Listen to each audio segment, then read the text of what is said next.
Welcome, everyone.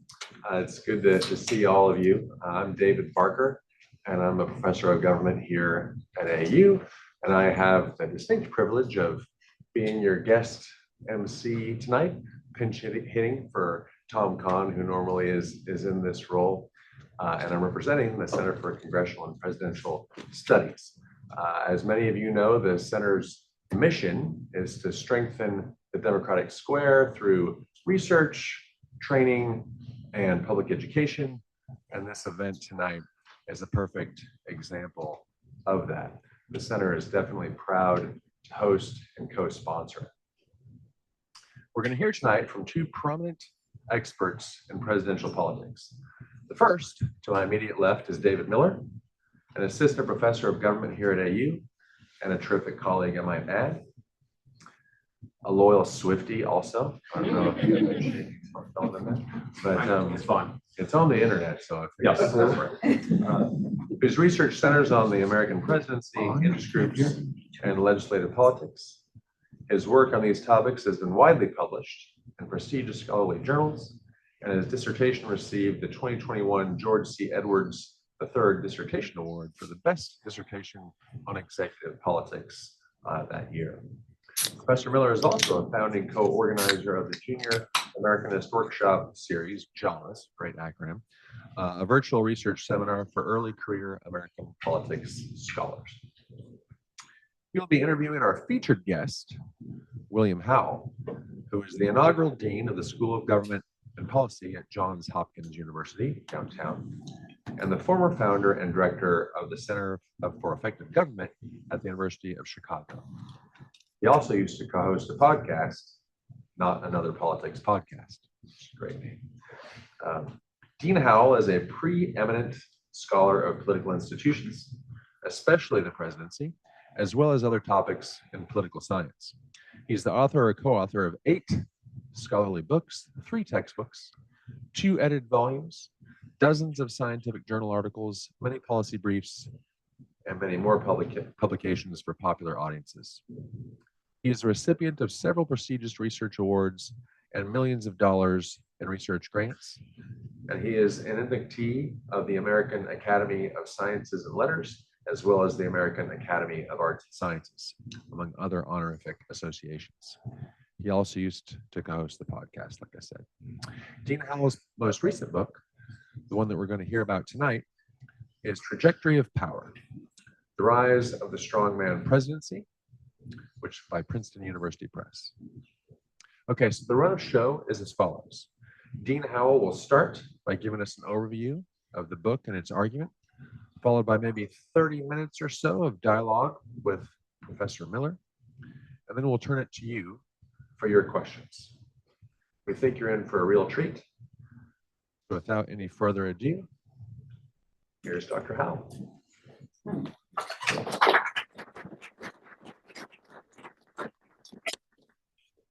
Okay, thank you all for being here. Thank you for that kind introduction. And I'm looking forward to our conversation.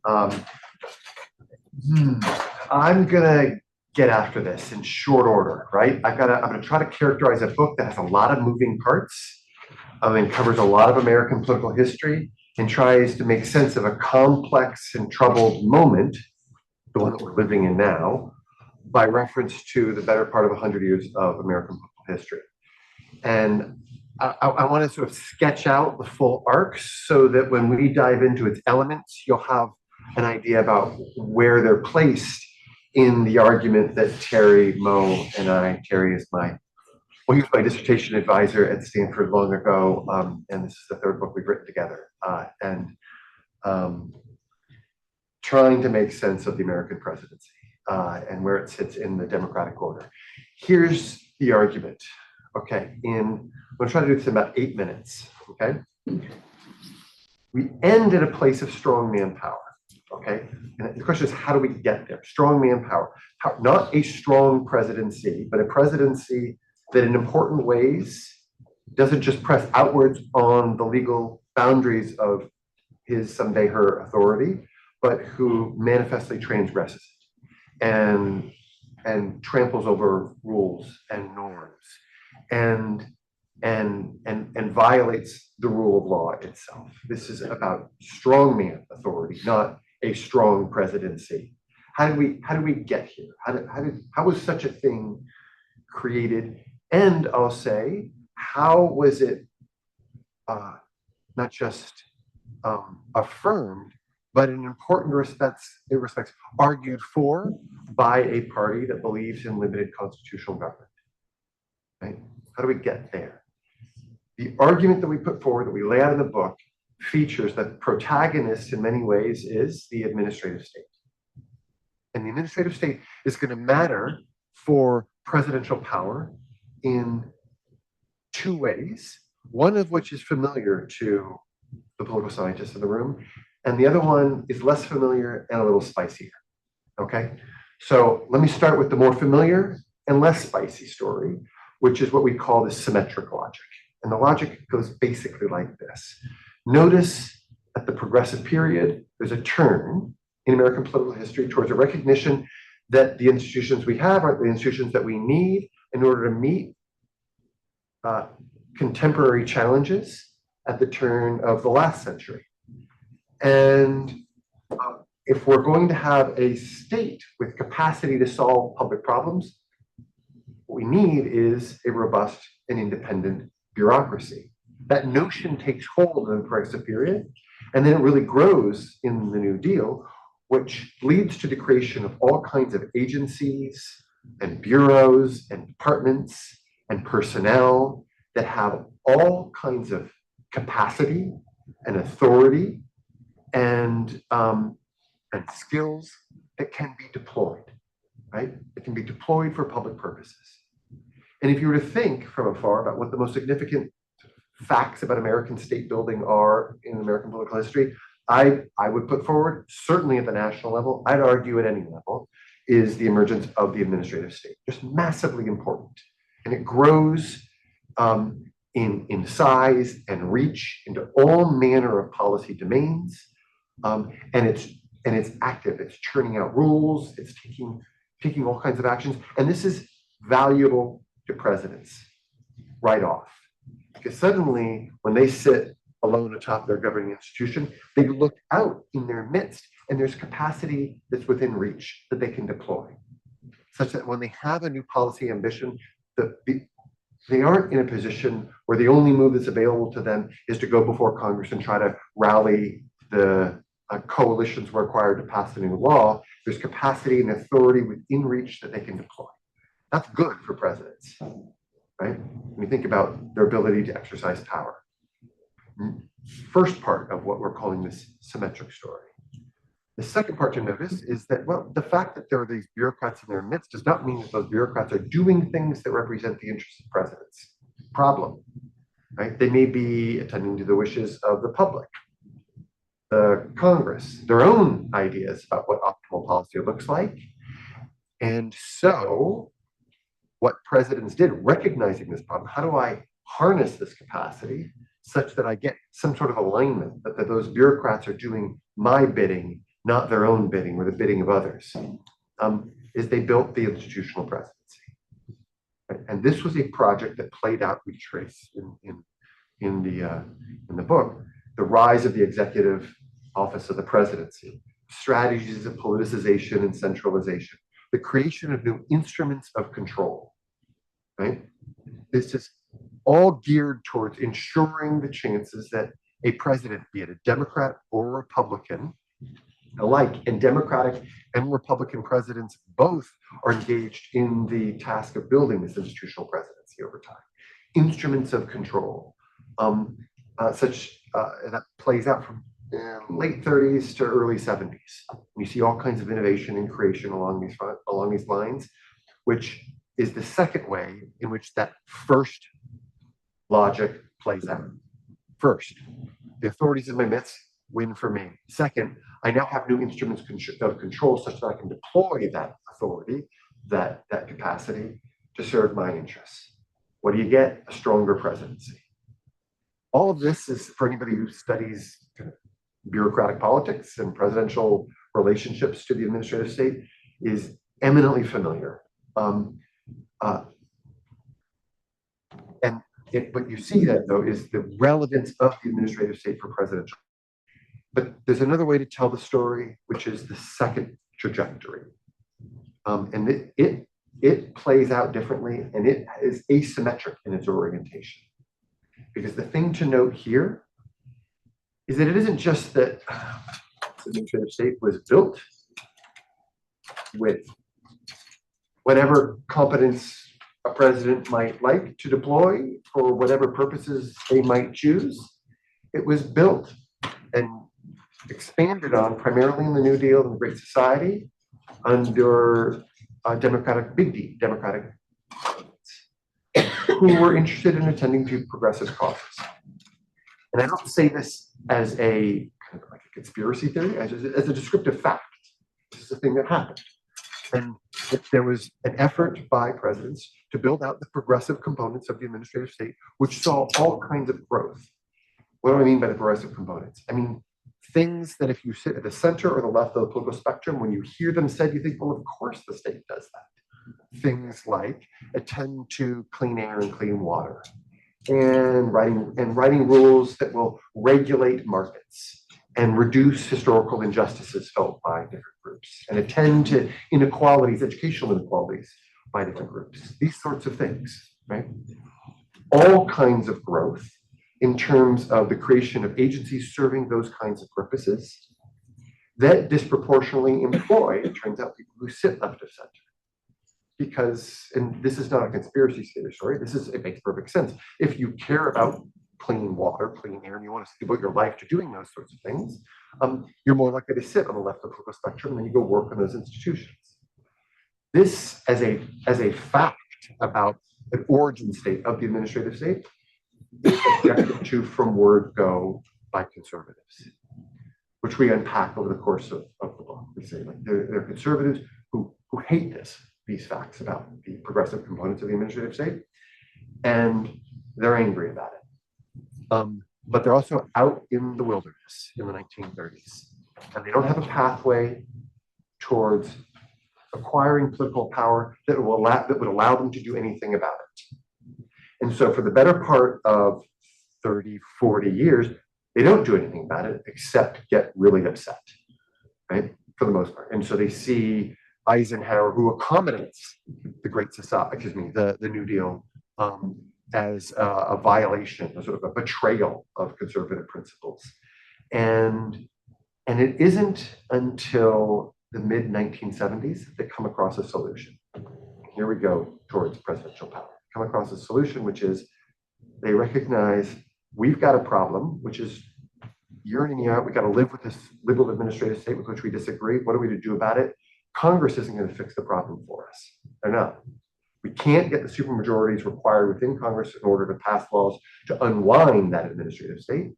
And in any case, all the interest groups that have grown up around that administrative state, that protect that administrative state, Congress is ill-equipped to attend to. The courts are ill-equipped to attend to it for institutional deficiencies of its own. But you know what branch can do? What institution can potentially wage the war that needs to be waged against this administrative state is the presidency. What we need is a presidency of vastly more power. And through that mechanism, we then might be able to extricate this abomination, this liberal abomination, from the constitutional order. That's the language that's articulated in the 70s, which is a predecessor to the unitary executive theory, which is articulated in the Justice Department under Reagan, where this as an idea really takes hold. Who's heard of the unitary executive theory? You heard of this thing? It's got real bite now. It's got real currency right now.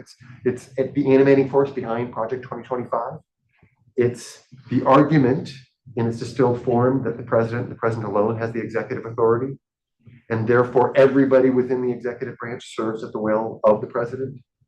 And therefore anything that stands in the way in its stronger forms of presidents being able to redeploy fire at will, reconceive of what a mission of an agency is itself unconstitutional. This is an incredible claim for vastly more power for a presidency. It's born of a political problem folks on the right have. It's not born of an interest of lawyers in the Justice Department to kind of reread Article 2 and to say, let's rethink what these stanzas mean for the presidency. It's born of a political problem, which is for these huge progressive components of the administrative state that we can't do anything about. We need a vastly more powerful presidency. That's our only shot at doing something about it. That's articulated, and it's a fringe theory in the 80s. It is not a fringe theory now. It is not just accommodated to, but believed in by a supermajority of the present Supreme Court. It's what justifies Russ Vogt's claim that folks who work in administrative agencies, the only thing that they should be paying attention to is what's in the mind of the president when they think about what their jobs should entail. That's the only thing that matters, is what the president wishes. And if you find yourself crosswise with the president should be totally free to fire you at will, right? It is the animating force behind, the justification behind Doge. And so this is a story about arguments being made for vastly more power for the presidency that relate to a distinct problem that if you're on the right of the political spectrum that you face relative to the progressive components of an administrative state that are remarkably enduring. And it's a real political problem. And the solution that they fashion is a presidency of extraordinary means. And so then what we do in the book is we trace that out, how these arguments took hold. And when you layer them, that first logic they put forward, right, which is still in play. And then you have the second logic. And then you add in a dose of populism, anti-institutional in its orientation, and a dash of polarization. And the relevance of the polarization is, again, the progressive components of that administrative state evoke more and more anger by the right as they become more conservative, because they look with abhorrence upon what's happening within this administrative state. We've got to do something about it. We've got to do something about it. And a thing to do then is not through the rule of law to roll back the activities of the administrative states, those agencies. The thing to do is to sabotage them, is to kneecap them, is to fire them wholesale, to drain them of their competence, to take actions such that I'm not changing, am I reading their governing statute with a liberal inflection or conservative inflection as a function of who won the presidency most recently? That's the stuff of that first logic. It's how can I render this agency incapable of not just taking action today, but of taking any meaningful action tomorrow either, even when I'm out of power. That's what we see as being in play now. That's the stuff of strongman power. That's the stuff that, for reasons which we can unpack, is not just a threat to effective government, it's a threat to the rule of law and democracy itself.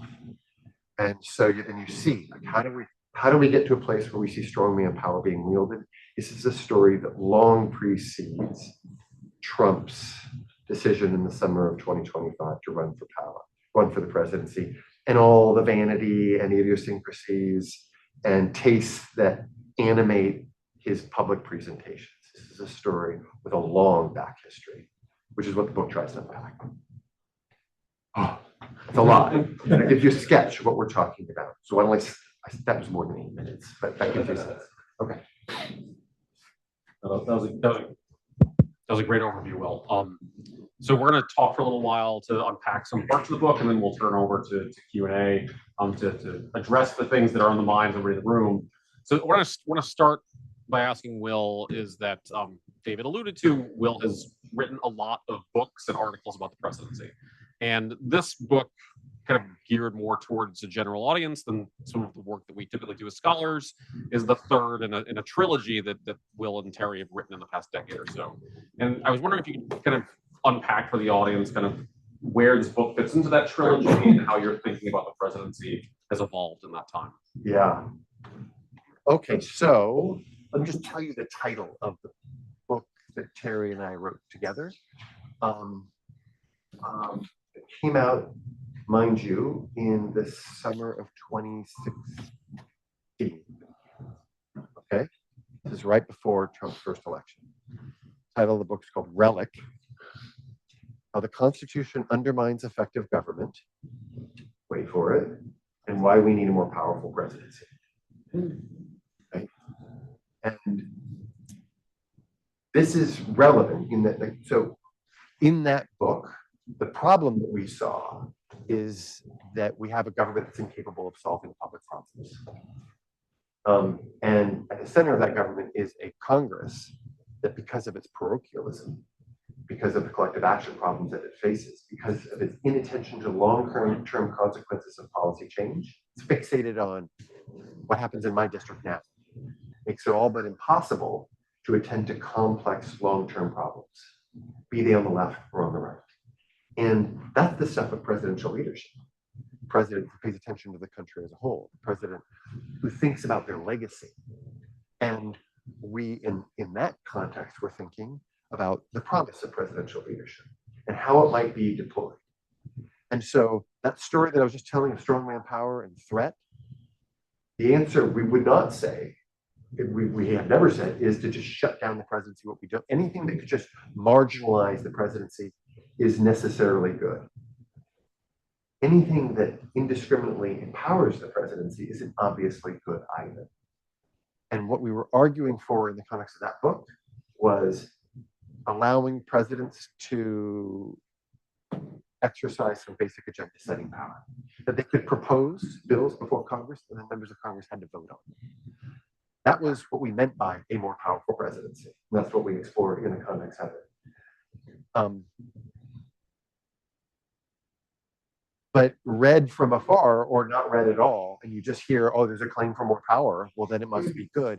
This is not an argument for unilateral power, which is what is the kind of currency of strongman power. It's not about, this is not a story about Trump going before Congress with his latest policy innovation, trying to build coalitions in support of it, right? Trying to rally Congress to meet the moment. This is again and again about the exercise of unilateral powers, which we also can't indiscriminately extinguish. There's a reason for some of these powers, but there are also real threats that sit with them.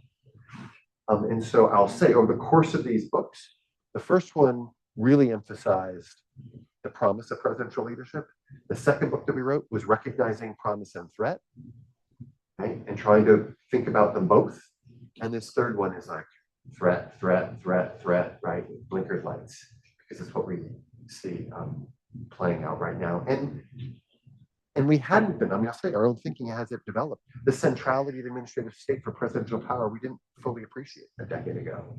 It also didn't fully appreciate the constellation of forces that were leading to a moment where we didn't anticipate this moment a decade ago. We did not see it coming.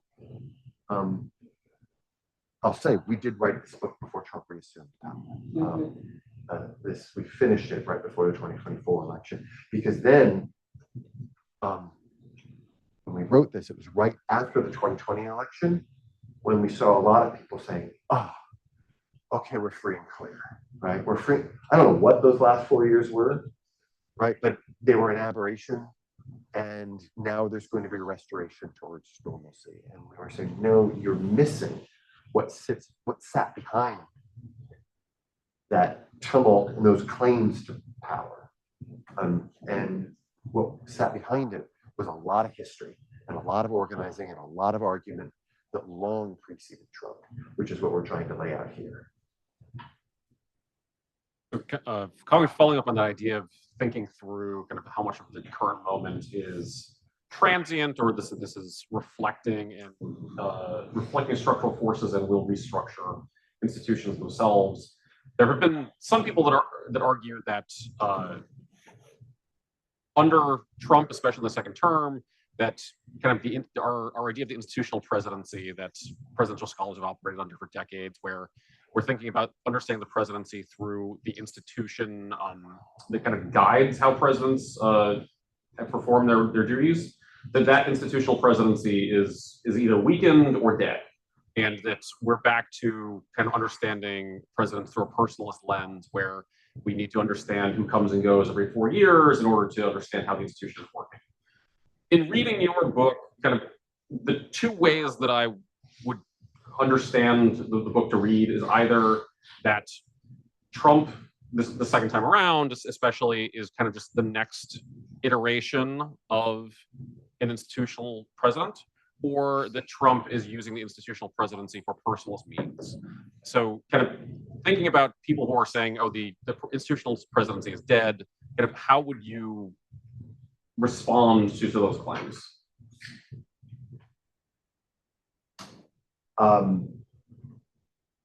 The presidency isn't made and remade every 4 years. It's not a blank slate. It's not an empty vessel into which each individual president can pour whatever his or her ambitions are and make the most of it.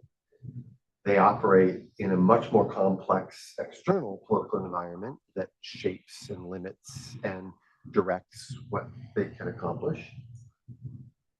And again, I mean, when we wrote this was not a book about Trump. It was a recognition that on the right is a very real political problem that if you're conservative, you face in this country.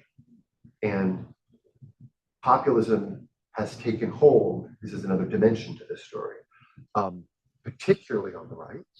And notice all the people who are running in the 2024 election. They were all running to carry Trump's torch forward.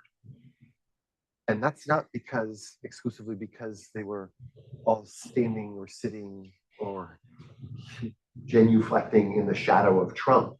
It's because there are big forces at play that are driving them. And so my inclination has always been to resist stories which routinely are, in my view, sort of just so stories about how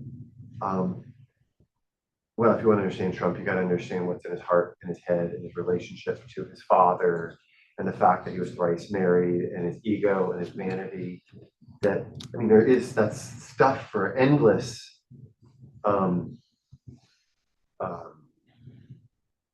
discussion, and it is endless. But for when it comes to the stuff that matters, he's behaving in ways that are not new. I mean, he's not like he's invented the form strongman president. There have been other strongman presidents, and he's borrowing in many ways what that political move is. And again, it comes on the heels of a concerted and sustained effort to build a much more powerful presidency to, again, reference back to the mid-1970s, the need for a war on the administrative state. That long before there was any talk about Doge, right, or Elon Musk and his craziness, or the what is it, the chainsaw on the stage, or anything. This was thought about because it is a problem. If you sit on the right of the political spectrum, you look out at these significant and these robust forms of administrative activity that through a legislative process, it's very difficult to roll back. It's all but impossible to roll back. And so the bet that they made was one on a vastly more powerful presidency. And I think if you're trying to explain this political moment, that's the thing to pay attention to. And that's not going away. That is a problem that's going to persist. And most of the trajectories, when you think about claims about that unitary executive theory, again, they're sitting at the fringes of constitutional interpretation in the 1980s. At the fringes, I mean, they're sort of looked upon. Though the handful of people in law schools who were arguing on behalf of it were mavericks and nut jobs. Not so today. I mean, it's really taken hold. It's taken hold in the courts. It's seen as an animating force of legal interpretation on the right. And again, our claim in the book is it originates not from law school professors in open-ended, curious way, just trying to reinterpret Article 2. It originates from an effort to solve a well-defined political problem, which is real, which is what we kind of lay on the book. That's the stuff of institutions. That's the stuff of organization. That's the stuff of not what's in the head and the heart. of the design of parties and the various branches of government that shape and in some cases dictate what's possible. On this point that much of the strongman presidency kind of rests on this longer historical trend where the administrative state has risen around a lot of liberal goals and policies, and the conservatives, and you write in the book, historically have not shown a lot of interest in using the apparatus of the administrative state to pursue conservative ends. At one point, you note in the book that if conservatives wanted to, they could harness the Department of Education or design some similar institution to take on wokeness in higher education or some conservative policy goal like that. We've seen in the past year or so, the second Trump administration trying to harness some parts of the administrative state to pursue things we might categorize as those conservative goals. But at the same time, the extent to which they've been effective in doing so might be a bit mixed. So I guess one thing that I'm curious for your thoughts on is, to what extent should we think about efforts like that as conservatives are finally coming around to the idea of we could harness the resources that are available to us to pursue our policy goals? Or is this just another form of deconstruction where they're not actually trying to harness the administrative state, but they are allowing it to either atrophy or waste away otherwise? Yeah. So first thing to note, when you think of what we've characterized that administrative state, I've said as liberal, significant portions of it, that's not true of the Department of Defense. That's not true of foreign policy establishment. And in those domains, you don't see the kind of war on the administrative state that you do see when you start talking about the Department of Education and USAID or energy, right? They're very different politics. And for the most part, in matters involving war and foreign policy and intelligence, for the most part, not exclusively, that first logic is, I think, the main logic in play. Because you're liberal and I'm conservative, and we disagree about the purposes of those. And there is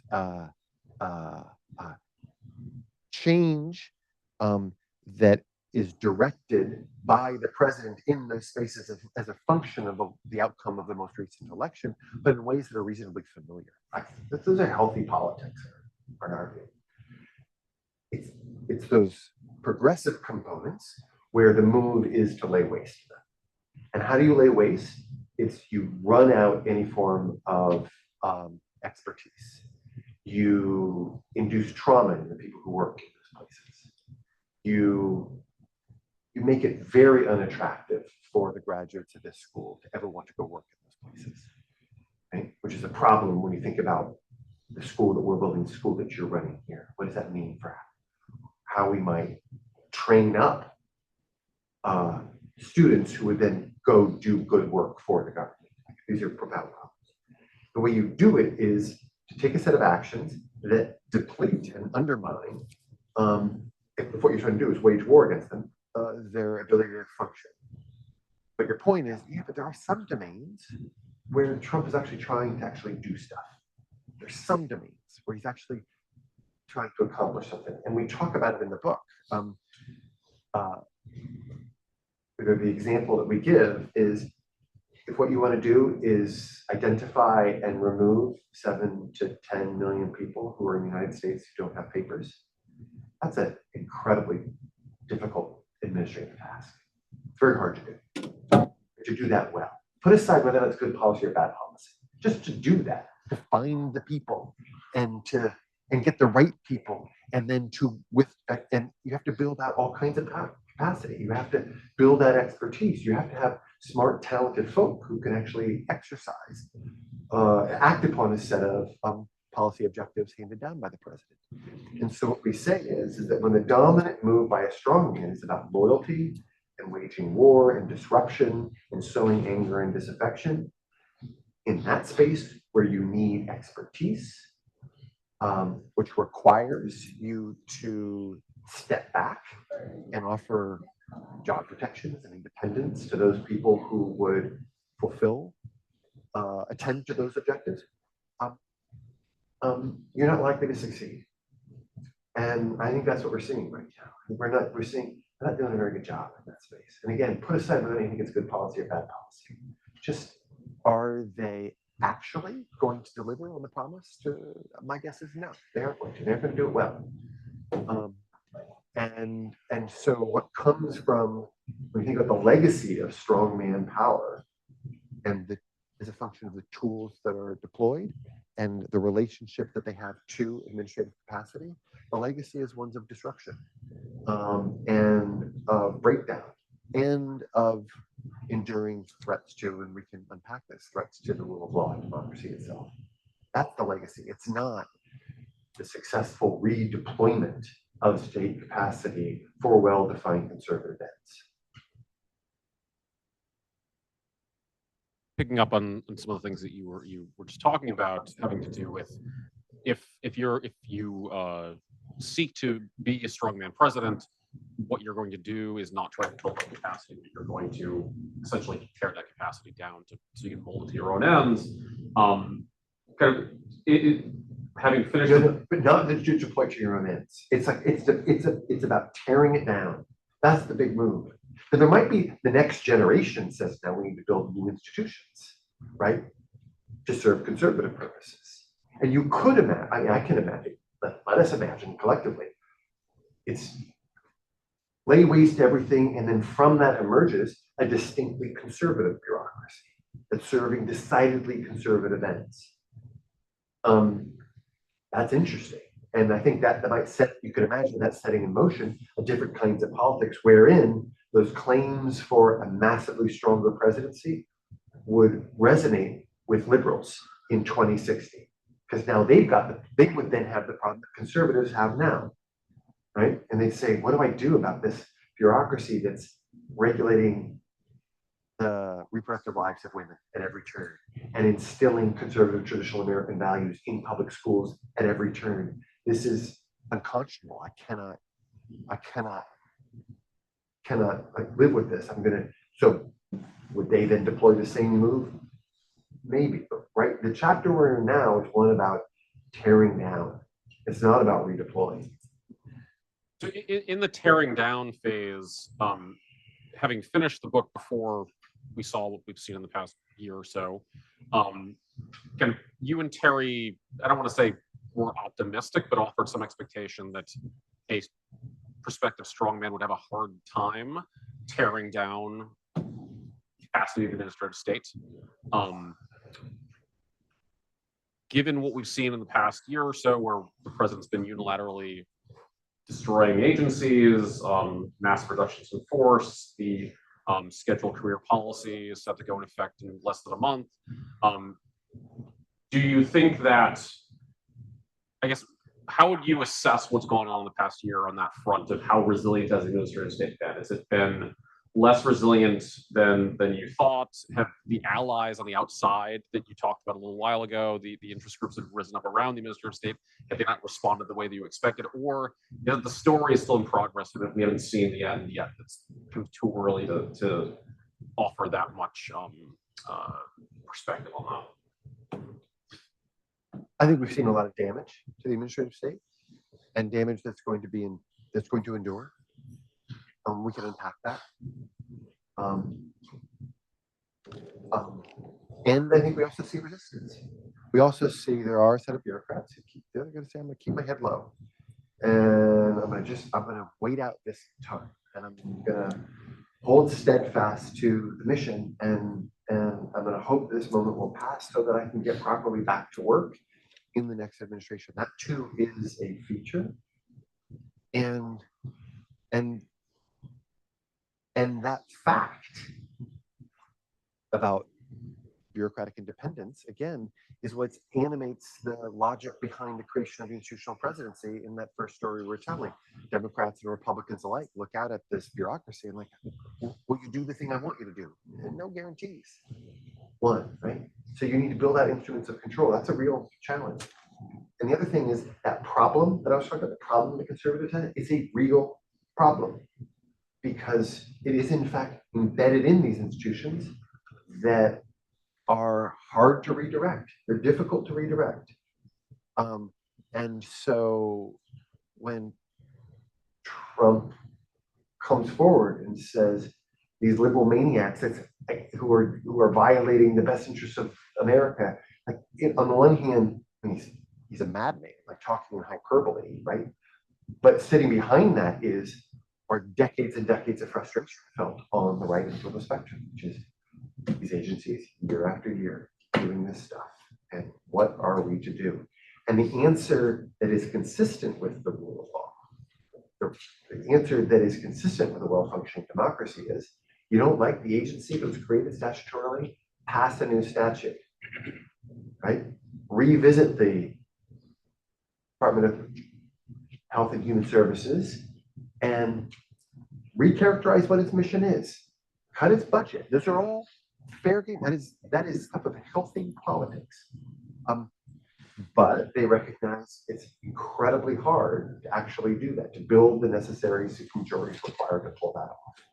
And so what's available to them, the bet that they made was, well, let's do it through a vastly more powerful presidency who will unilaterally disable that which they cannot statutorily roll back.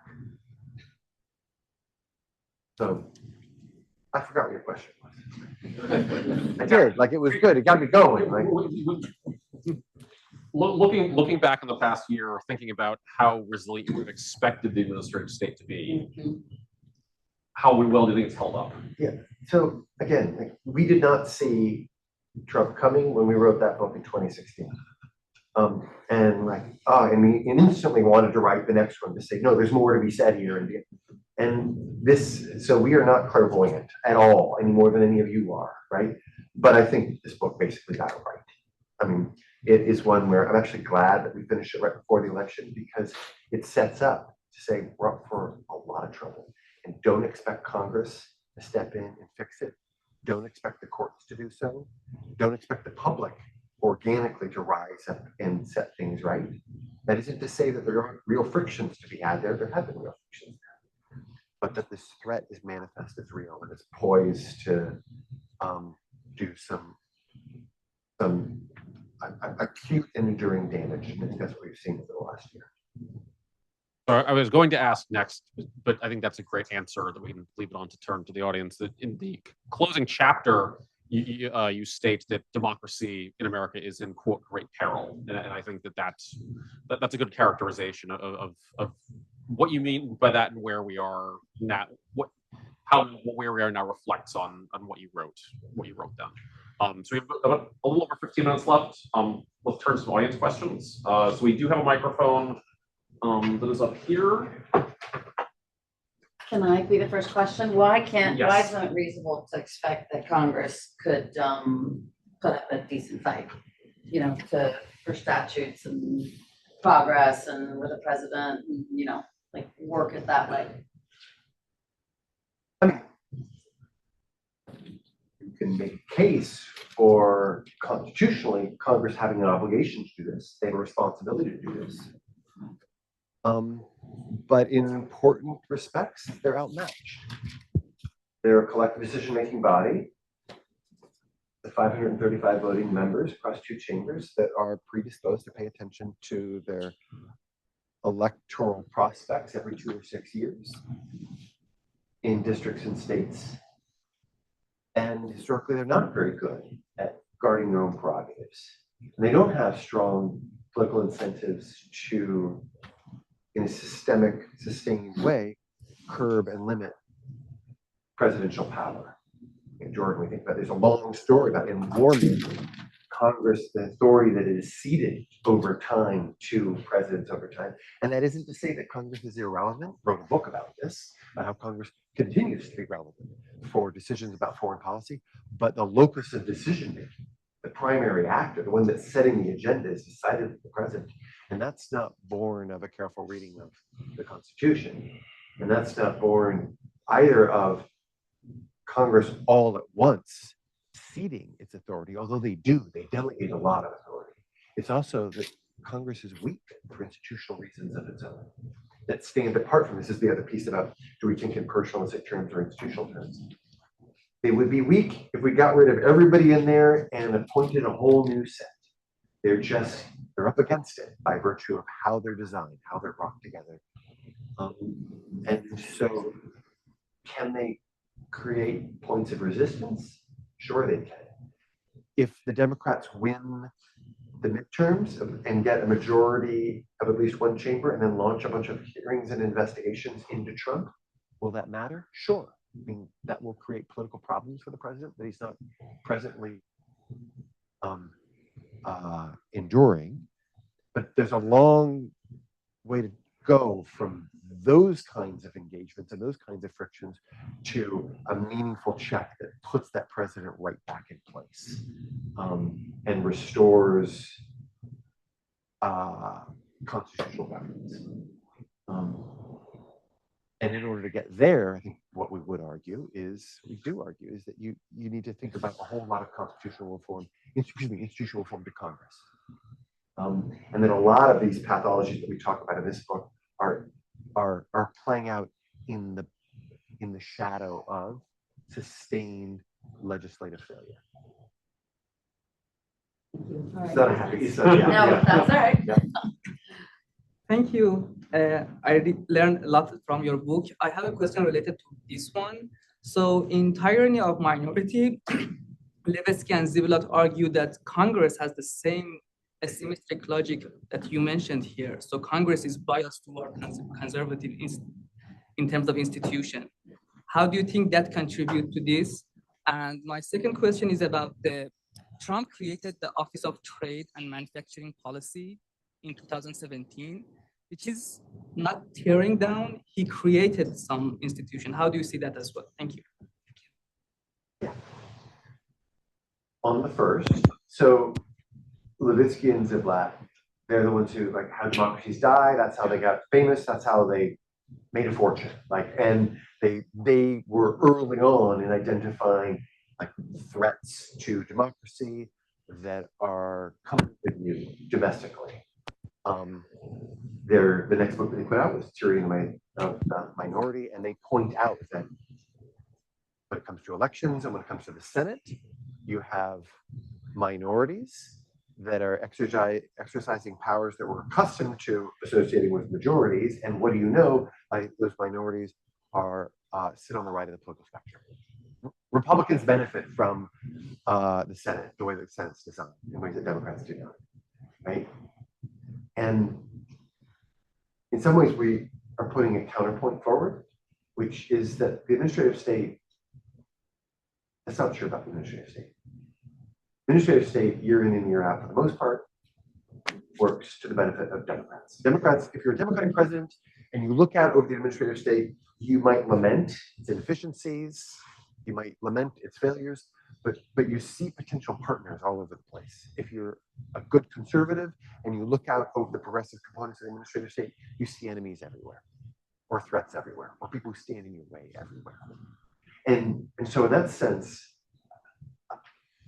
I'd be interested in what they would have to say about, like, bring the administrative state into view, and then you then want to say that the entire political system tilts decidedly to the benefit of one party or the other. Depends on which ones we're talking about. And that for us in the book sets in motion a set of arguments in politics that we find very troubling, right? That fact about the administrative state.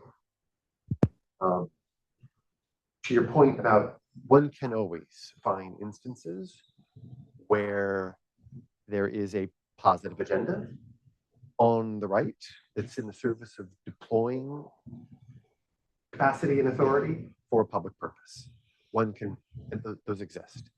And so the story that I was telling was broad brushstrokes. One can find points of differentiation. I'll say, when you take stock of putting aside the foreign policy establishment and the DoD, Department of War, and the intelligence agencies, overwhelmingly, when you think about the growth of the administrative state, they're attending to purposes that are either left of center or left, or to the left of the center. Right? And that sure you can find some exceptions to that, but for the most part, that's where the action is. Whether you're counting the number of employees who work at these places, the number of rules that they write, the amount of dollars spent, that's where the action is. Oh. Thanks. In the world of there being a strongman presidency, is it still possible to have effective government? The one problem that emerges from this reality is that you can imagine, say, a Democrat becomes president in 2029, they're trying to start make the government working well again. And maybe they're thinking, for instance, of putting back into effect some environmental regulations. But then you know that 4 years after that, a Republican could again come in and just eliminate them entirely the way Trump has done. So there then seems to be a world where it's not possible for the government to address complex public problems in a long-term way. And of course, many public problems take a long time to address, like environmental regulations. So is effective government possible in this world of a strongman presidency? It's on its heels. It's decidedly on its heels. And I'll also say, and this is how I'm going to raise the 3 books. Effective government is a big theme for us, and we see it like the need for effective government as a stabilizing force to our politics. And when we think about threats to democracy by a strongman president, what we mean really is not about stolen elections, although we should worry about that too. What we're featuring in terms of the arguments of the book is degradations to the capacity of governments to solve public problems, recognizing that what those public problems are the subject of legitimate political disagreement, but the degradation of that, and also threats to the rule of law. Right? That's what's front and center. I want to make a distinction between, I guess, what I would call polarization and populism. Polarization is a world in which you have well-functioning institutions, but again, you're the liberal and I'm the conservative, and the policy pings back and forth, and that yields kind of instability in a policy domain that's a function of disagreement between the parties, but that are channeled through well-functioning institutions, right? And that policy instability might be problematic. That is different from the world that you were describing in the populist realm, in the aftermath of a strongman president, wherein you, the Democrat, win the presidency and you say, I want the agency to write good policy, and there's nobody there to write it, right? Nobody who's any good, right? And nobody, much less anybody to figure out how you implement. And it's the degradation of that capacity. You can't even get off the ground, which is really dangerous. Because what was, again, go back to the logic of populism, it thrives amidst dysfunction and failure. It propagates in the aftermath of long periods where the government fails to solve public problems. That was Trump's pitch. It was like, the government has failed you, the parties have failed you, Congress has failed you. Invest your hopes and aspirations in me. I'll deliver for you, where all the legacy institutions and parties have failed. And that's the stuff of democratic unwinding. And yet the antidote is itself, we think, more effective institutions. And so the question is, how do you build them? How do you do it? And that's a profound challenge. So it seems to me that it's a fait accompli that we're going to lose the independent civil service. The unitary executive theory, I think, is slated to come before the Supreme Court this year. And as you noted, a supermajority on the court believes in it. So it seems like we're destined to lose the independent bureaucracy. And so then my question is, okay, given that, what comes next? And one version, right, is that a Democratic president comes in and tries to do the same thing as tempted by all that power, but maybe it doesn't work because, again, there's the reasons that Jordan says. I mean, you want to be swinging back and forth, and you're constantly changing personnel, which effectively renders the bureaucracy useless. So that leads me to wonder, okay, so if the president really does then wind up controlling all of the executive in this strong man way, and you have a president who wants to wield that power, then does that mean at that point that we've effectively lost our democracy, or can we still function as a weakened democracy that still has, or a pseudo democracy or something, and what comes next? Yeah. Yeah, so I mean, there's not a lot of light that shines through this book. And in part, I'll tell you, the reason for that, we don't end this book, we're in our previous two saying, adopt these reforms, life will be better. We don't do that here, in no small part because the impression we want to leave is not despondency, but one that we're up against something big and profound. And the work that's required is not the work of a single election, but of a generation. And so when I think about the scale of what a corrective looked like, I think of a constructive corrective would look like. It's the scale of the progressive period itself. That move from a spoil system to a civil service system, that was a big deal. That was very hard to pull off. It played out over decades. It was it involved all kinds of institutional changes and all kinds of political actors. And so something at that scale is going to be required. And I'll say, that's where this school, that's where universities play a role. I mean, and as do journalists, as do small d democracy reformers, as do Congress itself. And when you start to get a toehold on what a little bit of change might look like, can you build a more modern, more capable Congress? It's gonna take a while. I don't think, we don't mean to say, look, it's done, it's broken, there is no return. Like that's not it. But we ought to gather ourselves for something that's going to take a long time, for which there are no quick fixes.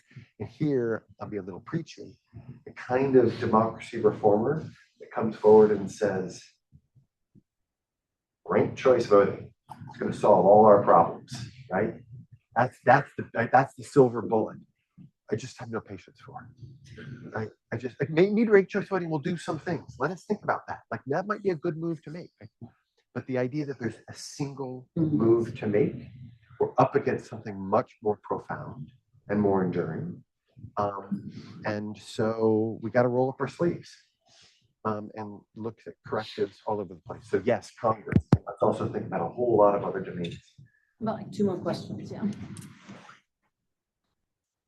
So this is kind of an interesting observation I've made just through my research in the Department of Education and through the Department of Education. So the continual war against the administrative state is compounding and continual, and the war, not the war, but the socialization of the strongman presidency is also compounding as well. And for me personally, I saw that accumulate as the like massive cuts in the Department of Education. And while that was happening simultaneously, I also noticed that states, mostly red states, were enacting these educational policies that were instituting religious kind of ideologies into schools. And I just wanted to know if you had any comments on that, or how that socialization tended to happen. I'm seeing, like, especially with schools in Florida specifically, from what I've been researching, there is a heavy institution of Judeo-Christian ideologies with the Phoenix Doctrine. And I would really want to know where that tipping point was, where people stopped separating church and state. Yeah. Okay. I guess I want to distinguish two kinds of politics. One kind of politics is what you're describing right now, which is, should it be states or the federal government that's setting national policy? What are the values that should be upheld in schools when we teach kids? And my inclination is to say those are subjects of real legitimate political disagreement. Like, we should be arguing about that stuff. That's the stuff of healthy politics. Like, you may disagree with some of the positions that are taken in some states and agree with the positions that are taken of others. That's this, but that's the stuff of small d democratic deliberation, and that is different from there's a federal Department of Education that is employed by big D Democrats disproportionately, and it is attending to big D Democratic objectives. And I, the strongman president, can't stand it. And so I'm going to take a hatchet to it.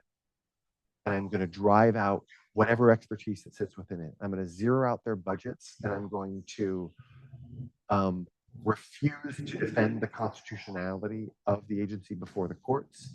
I'm going to do a set of things that render it not just a shell, but just a heap of shards that can't be deployed for your liberal or your conservative purposes. It's just broken, and it's broken at the hand of not a Congress that passes a new law, but through the exercise of unilateral authority, which is the stuff of strongman power, which is the stuff of democratic unwinding. And that's the stuff we want to say, that's different. That's not okay. Like, that's how we lose our way. That's how we lose our democracy. So that's a distinction I want to draw. Go ahead. Hello. Are you able to hear me? Yeah.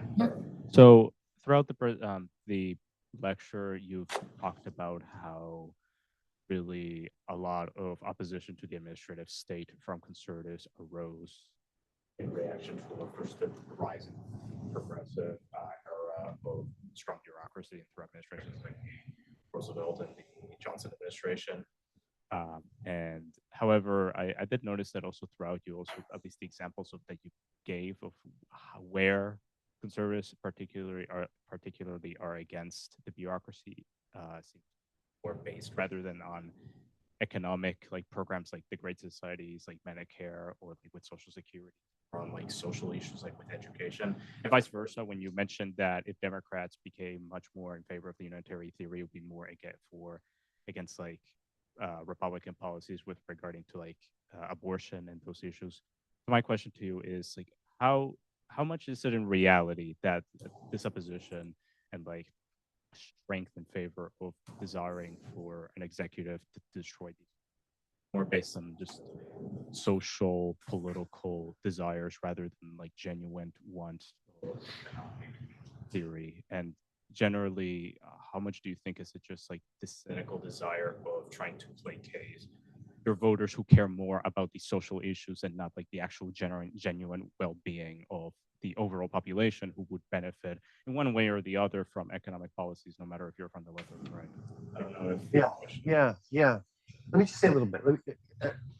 My strong inclination when you talk about the conservative objections to the liberal components of the administrative state is as much as we possibly can to take it seriously. And sometimes, and there are objections. It's not one. Sometimes the objection is, I believe in limited government. And I don't think the state ought to have the power to intrude into a set of decisions that should be between the employer and the employee, right? Those kinds of concerns.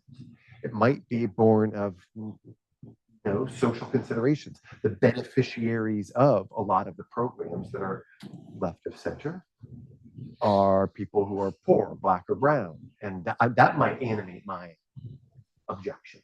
And sometimes it does. It may be about, it's my commitment to traditional notions of marriage. Then when I see the administrative state behaving in ways that threaten my understandings of traditional notions of marriage that are animating my anger and opposition. And there are all kinds of rich disagreements on the right with one another. Like, what's wrong with the administrative state? There's all kinds of ferment therein. They're not all of a piece, right?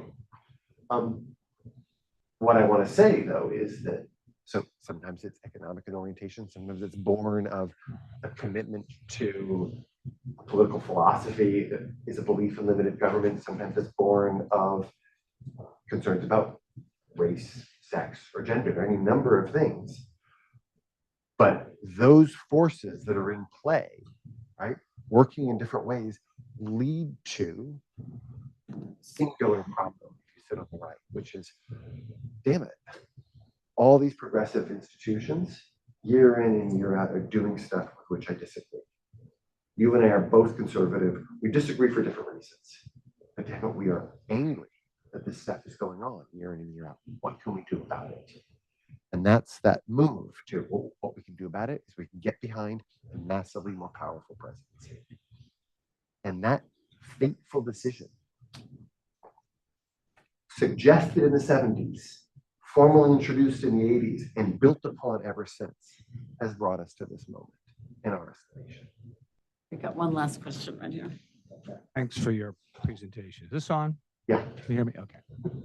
I'm grateful for your book and your presentation, and forced me to think a bit more about Steve Bannon's edict, Deconstruct the Administrative State. So it comes more to life thanks to your presentation. And I get this whole long-term trend trying to get to a more powerful presidency so you can get your agenda faster. But what comes even before that is the quality of the electorate. We had 49.5% of people who bothered to vote voted for this, or a lot of this. A lot of Republicans, they abandoned what you would think was good, like national security and free trade and all of this. And, and that's gone. I mean, until you do something about that, you just have to hope that your guy who is the unitary president is a good guy, because the Supreme Court was basically ruined by Trump in his first term. There's no hope for any environmental protection. We saw that very recently. No hope for worker rights. And the Congress is just full of people who just don't have any backbone. They won't stand up for their constitutional role. So, I mean, that's where we are. That's the quality and the character of That's your question too many about people in our the country. electorate? Right. So what do you, just What do we do with reaction? that? What is your reaction? Yeah. Yeah, so we tell a different story about Yeah. the failure of character. This goes back to, is it a story about the people themselves, or is it a story about the institutions? And I think a lot of the action is in the institutions. But we end up in a similar place, which is, and this is, I commend the last chapter to you. We say, for a bunch of reasons, don't count on the courts to save you. For a bunch of reasons, don't count on Congress to save you. And to your point, a bunch of reasons, don't count on the public.